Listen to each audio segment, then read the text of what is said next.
nous avons démarré la phase de la cartographie principale du recensement général de la population, de l'habitat, de l'agriculture, de l'élevage le 16 décembre 2023.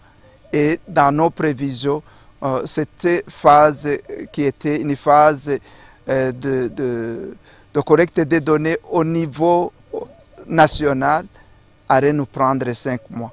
Selon nos prévisions, c'est que la cartographie, tous les travaux liés à la collecte des données de la cartographie censitaire devraient se terminer le 15 mai de cette année. Donc, c'est dans une semaine.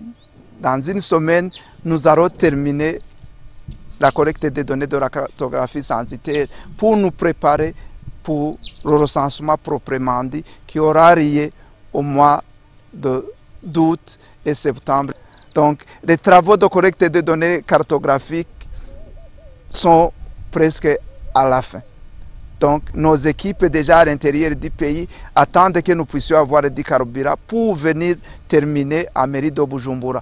Parce qu'avant de quitter la mairie de Bujumbura, on n'avait pas encore validé les limites administratives des quartiers de la mairie de Bujumbura.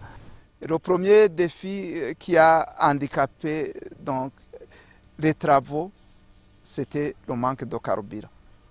Donc, toutes les équipes qui étaient localisées dans les différentes provinces de notre pays ne recevaient pas de carburant comme on le souhaitait. Il y a des équipes qui pouvaient passer 2 ou 3 jours sans avoir de carburant et partant sans travail. Et le deuxième défi que nous avons pu rencontrer, c'était un défi lié à la disponibilité de l'électricité dans toutes les localités.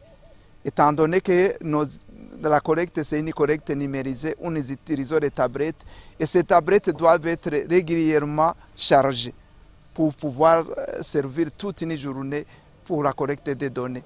Donc, on faisait des déplacements d'une commune à l'autre pour chercher de l'électricité où il faut charger nos tablettes si on se trouvait dans des communes sans électricité.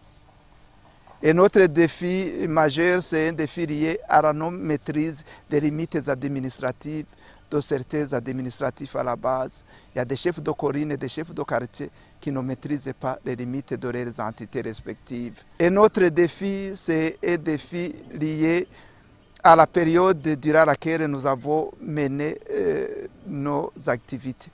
Donc c'était la période pluvieuse et certaines routes étaient impraticables et nos agents étaient obligés de prendre les motos ou se déplacer à pied.